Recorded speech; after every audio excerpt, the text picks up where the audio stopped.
Alright boys, a couple people have requested it. It is time. It is the Wailing Caverns review. You might be wondering why we're not at Wailing Caverns, because I needed to refresh my boon, and this guide's going to take a hot minute. While we're flying over to Crossroads, we're going to talk about consumables and gear. This is going to be better scenery than Wailing Caverns. We're going to be looking at the inside of that cave a lot. While we're flying, let's get to these consumables. So as you can see, I've got them kind of set up over here. These are my 1 hours, these are my 30 minutes, these are my 15s.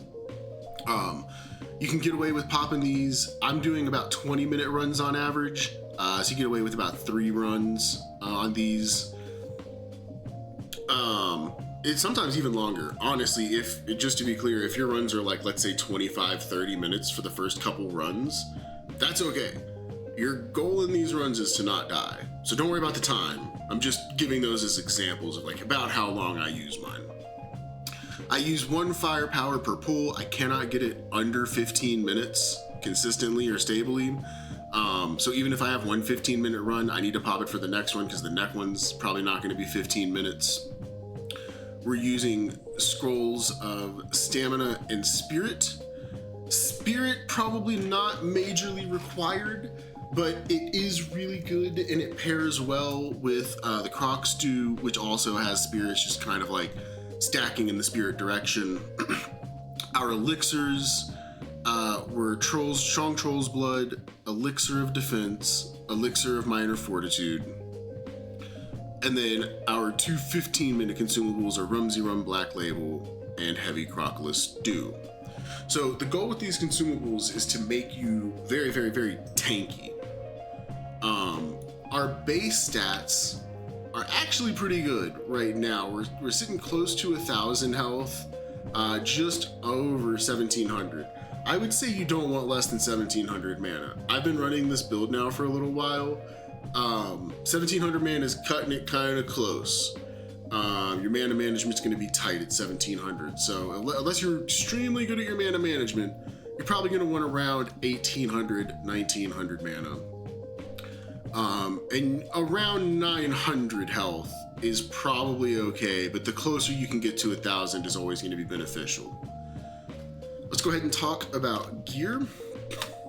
So you are going to need to get as physically close to or above 80 spell power as possible. I was running this in as little as 60, but I can tell you at 60, it was significantly more challenging, and I reworked my gear a bit to actually up it. So let's talk about a couple pieces you can get outside of BFD. Obviously, there's pieces from BFD. Your tier pieces will be beneficial. You could grab Suntouched Crescent. Obviously, things like that are beneficial. But let's talk about the things you can get outside of BFD, and then you can run BFD, get the loot you need, while maybe you're doing RFC runs, because RFC requires nothing. So let's go ahead and start down the line. This is BFD, but this is Invoker's Mantle. You can buy these from the auction house, super cheap. I think it was 30 silver. Super great. +9 spell power cloak. Okay, so here's the deal, guys. This little guy right here is going to cost you 20 gold. Just grit your... I know you don't want to pay 25 gold. I said 20 originally. It's actually going to be 25. I lied to you just because I was trying to be nice. All right, it's gonna cost you a penny. Everyone knows that mage boosters are using these. This is also min-max bis for like demo warlock right now. I'm sorry.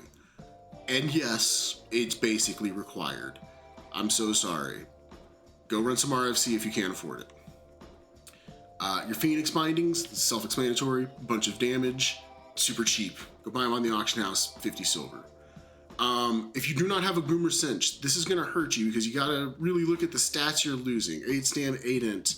I believe Invoker's belt has somewhere in the ballpark of 5 int. So you're losing a bunch of stamina, holding around close to your int. If you are struggling to get spell power, but your stats are looking fine, like right now, I could probably drop Goomras for an Invoker's, but I prefer to have the raw stats. So that's up to you, but there is an Invoker's belt available. If your belt isn't looking good, that's a great place for you to go to get some spell power. And then your boots, this is kind of highly debated. I currently am under the impression you do not need your epic boots to run this. May even be in the thumbnail. We might do some clickbaity thumbnail for the fun of it. Any boots you can get should work. Of Eagle would probably be fine. If you didn't have Twilight Invokers, you could just use some of Eagle, get some health, get some mana, you'll be fine.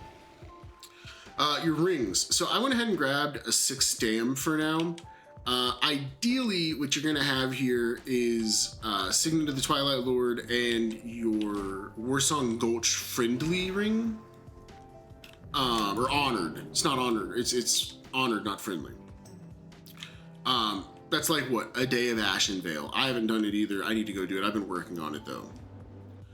So you could do 6 stam, and you could obviously, so you could do either one. If you can't get a Signet of the Twilight Lord at the moment, if you're getting unlucky or whatever, other people need it, just swap this out for the 6 stam, and you can also go buy the Warsong Gulch. So that's fine. Just get some sort of good stat stick here. I bought this because it was cheap, like 2 gold. You could also go to RFK to get one from the quest. Drops 6 stam ring. No, I think that's actually Strength Agi Int. So yeah, you would have to buy a stamina ring, but there's a bunch of them. You can get 5 to 6 stamina pretty easy on a ring. And then getting just simply friendly will get you the Rune of Purification, or Perfection, which is really good, 4 stam and some resistance reduction. Resistance reduction is kind of important in Wailing Caverns because the mobs aren't gray. Some of them are actually green. Hit starts coming into effect a little bit more. Other than that, I think that's all the gear and consumables. Just to kind of wrap it up on gear, you know, you're trying to get somewhere above 800 health, above 1800 mana, and at or above 80 spell power. And keep in mind, I forgot to show my offhand, but you can always get a cheeky little offhand to squeeze in some extra spell damage. So try and maximize your spell damage. It may not seem like it's valuable at the time. You know, like my Phoenix bindings, I had to drop a bunch of stats to get this, but the damage is worth it. You have to trust me. You want to get your Living Flame up to about 60 damage per tick. That's kind of the gist of it. If your Living Flame's doing 60 damage per tick with the firepower on, you're doing okay. And that's in the ballpark of 80 spell power. It is I, editing Sweaty from the future. Sweaty from the past forgot to mention enchants, so let's just cover those real quick. You're looking at 25 health on the chest. You're looking at 3 stam on your bracers. You're looking at 1 stam on your boots. And you are putting heavy armor kits on your gloves and legs. Also very, very, very important, you must get beast slaying on your weapon because it's not worth being alive if you don't look good. So that's all you need for enchants, boys. Let's back to the thing. Let's go back to the thing. All right, so let's get to the actual bones of the run. And since I need a boon to do this, kind of requires we get it right the first time, and there's a lot to explain. So you always want to make sure you grab your Buff of the Wild from this guy. Refresh your own buffs. In this scenario, we need to make a little water because I just logged in for the day.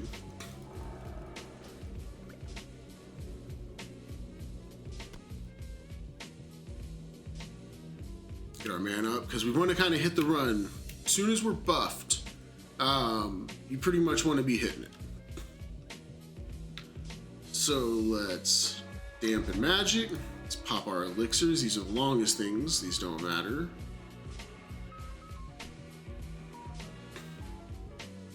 Let's get our elixir. That's 30 minutes. And then we start popping our 15s. Pop our scrolls and our 15s. You will have to have your wand on a comfortable position to do this because you do need to wand quite a few targets. But we still will be using Living Flame. And I'll try and explain the difference between my MP5 and my mana dump phases and all that. We'll try and get it all in, boys. The basic stuff like this, me pulling raptors, you're just gonna have to figure out how to wand raptors on your own. I'm not gonna explain that stuff. You're gonna wanna wand both of these raptors. Sometimes the second guy doesn't pull them. Yeah, there you go. Or you can body pull them. However you pull them, just make sure you get both of those guys. Let's body pull this. We're gonna go ahead and blink. We got dazed a couple times. We're gonna blink. That guy might not pull. Yeah, you see what I mean? So social aggro and Wailing Caverns, you can't count on it. We're gonna go ahead and heal right here. You can heal as early as that stone, or you can heal as late as this pillar. But you have to heal by that pillar, otherwise things start getting spicy. Make sure you are not giving your backs to mobs, or you're doing so as little as possible. Wailing Caverns will daze you. We're gonna blink into that zone. We're gonna firebomb that raptor and then jump down.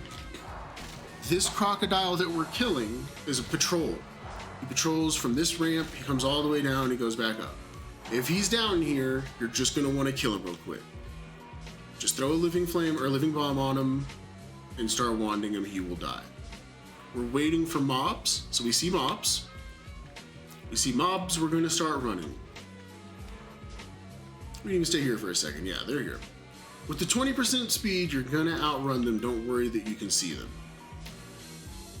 We're doing a clumping phase here. So anytime you see us doing this, where we're doing a weird line and then drawing them in, this is for clumping. This is to bring everything closer together. And at this stage, it doesn't really matter, but if you didn't do clumping throughout the entirety of the run, at the end of your kill phase, you're gonna have issues. We'll bring up all the clumping phases and their importance.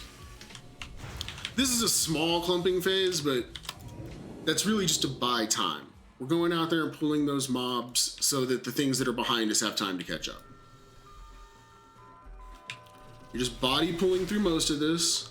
We've got about half mana, half health. I'm gonna dip into my mana. Your mana doesn't matter. You can MP5 for a long time after this. Let's get that guy. And I like to living flame that guy. Living flaming the Viper I just living flamed requires that you jump when you get to him, but I just like him. I like his line. I like what he does with the flame. So we're gonna grab Cobran with the bomb, and then we're just gonna jump off. Where you land doesn't particularly matter. What matters is you don't land on those platforms for long, and that when you fall, you blink. So if you blinked while you're up there, your pool could be in jeopardy. You need to blink from there to here at some point. And now we get to watch the thing. This is one of my personal favorite parts of the run. You get to come stand here, you get to watch the thing. It's like a cool little screensaver. We've been saving these up on the stream. Maybe we'll put them together. And there you see Cobran at the end with his torch. All right, this is gonna be another clumping phase. This is a loose clump. So we're just gonna stack them up down at the bottom. And this is an infinite fold as well, where we're going, but we're not gonna do an infinite fold. All right, so right here, we're just gonna back it on up. We're gonna stay here for 3 or 4 seconds, or until you feel like it. You don't have to stay there long. If you wanna jump early, jump early.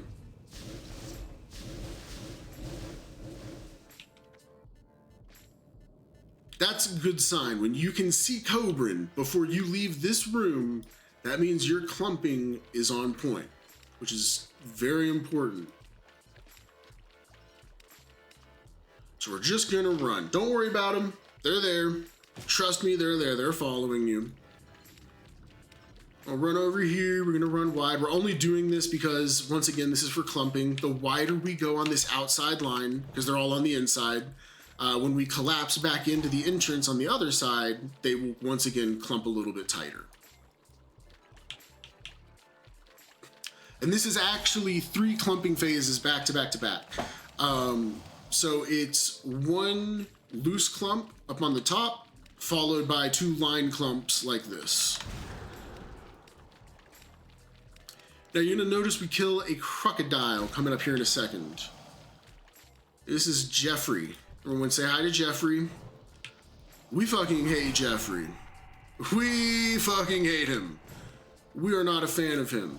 Where Jeffrey sits is right at the entrance to the kill phase. And crocodiles have an ability that can tendon snap you for 7 seconds, like 70% slow. Basically, they hamstring you. So we kill that gator in particular, because I don't like Jeffrey. Other than that, you can pull gators, don't pull them. It does inflate your mob count for like NIT, but you're not gonna need it. It's fine. You're gonna use living flames somewhere in this hallway. It could be around here, it could be a little bit later, whatever you're feeling on that. You know, I tend to use it earlier. I like an earlier living flame on that hallway, but it really doesn't matter. You just want to use it before you get past like that last set of mobs. Editing Sweaty here. How you doing? I'm not talking about these lashers, by the way. I'm talking about the druid, the shambler, and the goop on the ground. You have to use it by those guys in the hallway. So just to be clear, not these shamblers. This is extremely too late. If you use it here, you have fucked up. If you're using it past then, that will start to become problematic. But you've got a solid 6-second window there for your living flame, wherever you want to use it. Just essential, keeping your back not on these things when possible. You'll get that jump down at some point. You'll know that shambler's there every time. You'll have jumped it so many times, you'll get it. And we're just gonna bomb stuff. Hey, we got the rare spawn. Bomb, bomb, bomb, bomb, bomb it up. And it really doesn't matter what you get. That's what I've learned. I used to get so focused on what I used to living flame. You can do whatever you want. Because if you're living flaming and moving and the target's like a peddler, let's say, one of those little guys, he's not going to be standing in the flame. It doesn't really matter. He's not going to take the damage. It's fine. So that little guy eating our Magussie right now. There's another one. The blue dreadfangs. Deviant dreadfangs. Depending on the mage you talk to, they could be the worst thing you've ever heard of, or they could just be a minor annoyance. We love deviant dreadfangs in this household, folks. Deviant dreadfangs are the reason that you can run this with low gear. They are the reason that boots aren't required, I believe. That's my claim. We love us some deviant dreadfangs in this house. They are always our living flame targets. Always. They will continue to be our living flame targets for the rest of this pool.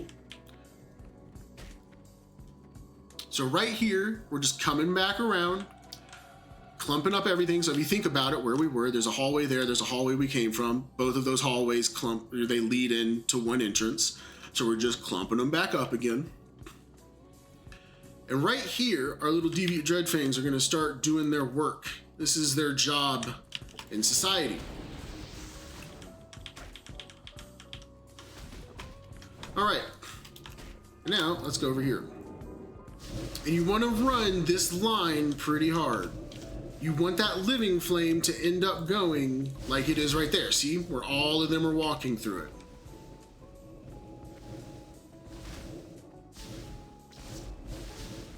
And we will just say hi to our little deviant dreadfang friends. They will always be ahead of the other mobs. They are faster than the other mobs, and that is precisely what we love about them. All right. Now, if it's your first run, you could wait till you see them and just book it. Like right now, you just be like, oh my God, panic, run. That's fine. You really don't need to though. Just keep your backs to, or don't keep your backs to the deviant dreadfangs, and you'll be fine. Like these guys might catch up in days, or they could daze you if you did it wrong, but they shouldn't. And even if they daze you, you're not dead, just to be clear. Like you should be fine. Just throw a mana barrier on, be safer. All right, we're gonna living bomb one of them, and then we're gonna living flame, living bomb the other one. All right, we put the flame on it, and then we move into position. As soon as you're in position, as soon as you saw my health dip, I instantly pressed Arcane Explosion so that I could regen some health. You're not living bombing here. You might have watched videos where you focused on your living bombs, but you probably don't have the gear if you're watching my video. So at around 8 seconds, when I know my living flame mob is dead, and if it wasn't dead, the flame is going out, we go ahead and leave. I hate this guy. Not a fan of him. You might not be able to poly that raptor on your first run. I'm just personally annoyed with that raptor. I'm not doing that. We're gonna dump a little bit of mana. We only need about 20% mana. We just need enough for a living flame here soon. Once again, if you haven't figured it out, anytime we're taking weird outside lines, it's for clumping. We're doing all of these things to make sure the mobs are nice and tight throughout the entirety of the run. If you have better gear, you don't need to do all this. You can just kill everything in one go and live a good life. We need to do the funky stuff. You want a living flame before you get to the pillar, because otherwise you got to step out, the casters start casting, right? Big pain in the ass. And we're gonna kind of come right here. It's not quite a pixel stack, but it's a good loose clump. All right. We're just there to clump them up. We're not doing damage. That's not the primary goal of that. We're just clumping, so no bombs. As a matter of fact, if you do too much damage up there, then the druids, the caster druids, start wandering, like you see that guy, and I don't really want to go up there to clean them up. I want all my wandering druids to be down below. So this second lap around, we're gonna jump down here to this ramp and come back up. This is what's gonna be referred to as the normal kill phase loop. This is what every runner doing this run knows to do. Although we're gonna run a wider line. So just so you know, this is about as thin as you can run this line, right here. If you go any closer than this, they start casting on you, and they actually will fuck you up. My dampen magic's down. Just thinking about them casting on me made me think to check my dampen magic. Always be checking your dampen magic here. It's 57 with, I think it's 80 without. Significantly different, they can fuck you up. All right, we're gonna wait right here. This is pretty good, there's not a lot left. Might even just use Lady Anaconda there. And also keep in mind, you could go as far as you want this way if you needed. I stayed kind of close there on purpose because I wanted those slower mobs to be closer to that entrance. That's why I stood a little bit in a funny position and took some damage. We're gonna living flame it. We're gonna wait right here still, bomb it, hold. You're holding and putting in position. You're just W keying backwards, or S keying back. All right, and now we just let it rip. You've still got flame for about 2 seconds. Bust them up. Nova. Bomb this up. That's what I was saying about those casts. You got to be careful. That's why I recommend health potions, just in case. I'm not going to use one right now, but first aid is a requirement for this run. Just in case, I did forget to mention that at some point. There are just simply going to be times that you need to first aid. There will be no options about it. So please do go get your first aid up. I didn't use silk bandages. I used the heavy wool bandages that I crafted at first. But once you start making some money, move on up, get yourself some silk bandages. If people are paying you 5 to 8 gold a run, they deserve it, so. We are going to drop down, take a little more damage because I know that I've got a potion available. We've got a potion available, and we're gonna bandage here in a second. And I will show you how to not take fall damage going down here. So you'll notice there's this little ledge right here. Just plop there, plop there. No fall damage. And don't worry, I haven't forgotten about these stragglers. We're gonna get to all these little roaming druids here in a second. We're just doing a super clean, super safe kill route so you can see what that would look like for yourself. We're We're gonna let that sit. We're gonna bomb him actually too. We're gonna bomb that Shambler. Ooh, Anaconda's up. Okay, bomb Anaconda. And now the DPS check is on. Now we gotta kill Conda. Booyah. Okay, Anaconda could be a pain, to be completely honest. So, two things to note. If your kill phases took longer than that, if you couldn't clean this up in 15 minutes, that was a good run for me, all things considered. You still have Evo available. I'm gonna use Evo to clean up my stragglers here. So we're gonna show you where the stragglers hide, where they go. These guys are like cockroaches, and there's easily anywhere from like 10 to 15 of them. A little more damage on him. He should die. Hopefully die, please die. He died. All right, you always want to check this pool. All right, there's none up against the wall. Yeah, there's a couple against the wall. I have seen as many as 10 inside this room. And generally this is closer to average, around 4 to 5. But I have seen as many as 10, so you have to check the pool of forbidden knowledge. And then over here on this backside, there's always going to be druids. If you have low gear like I do. If you have engineering and good gear and you can just kill all the druids, congratulations. You're gonna wanna wand some of these because sometimes there's just so many of them, like you see, trying to kill them isn't efficient with mana. And this really adds up over the runs. You do this every single time. Your carries are missing out, 1,000 experience if you're not coming and grabbing these guys. Maybe more than 1,000. I don't really know how much they get per druid. Okay, that should be around the last of them. I don't know exactly how many that was, but it's around 10 to 15. It's a decent number. And your carries paid for those to die, so. You can loot if you want. I have personally not been in a habit of looting the mobs other than like Cobran. Which he was over here. I noticed his torch. If you want to find Cobran, you just look for his torch. Other than that, the keynotes for the run, you need to keep your dampen magic up at all times. So keep an eye on your dampen magic. No different from RFC. If you've been doing that, you'll just be comfortable with it. You need to have these consumables. I mean, you gotta have them, boys. I know it's expensive. I know it hurts. Gotta have them. You do have to have a boon on at all times, which makes this run particularly hard to learn. If you die while you are doing the run, ask a friend for a ghetto hearth. You can ghetto hearth while you are dead. You do not need to run back into Wailing Caverns or take res sickness. You just leave group, it'll teleport you back to Thunderbluff, get your boon, and come back. For 100 to 130 mobs, which this is actually closer to 150 to 170, you're charging 5 gold, but this is just a good beginner run. And if you're learning this run, charging 5 gold, you're doing okay.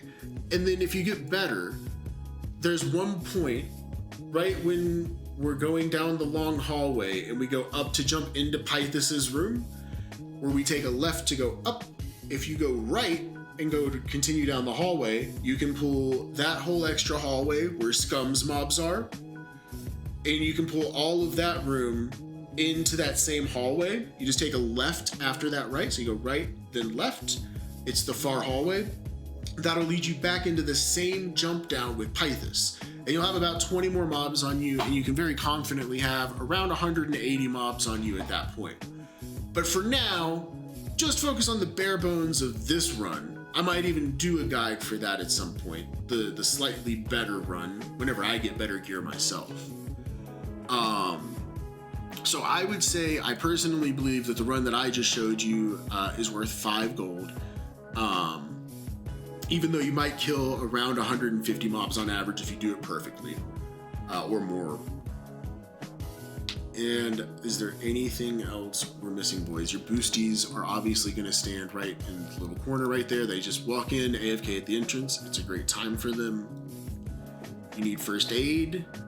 You need healing potions just for the, extra oh shit moments of this dungeon.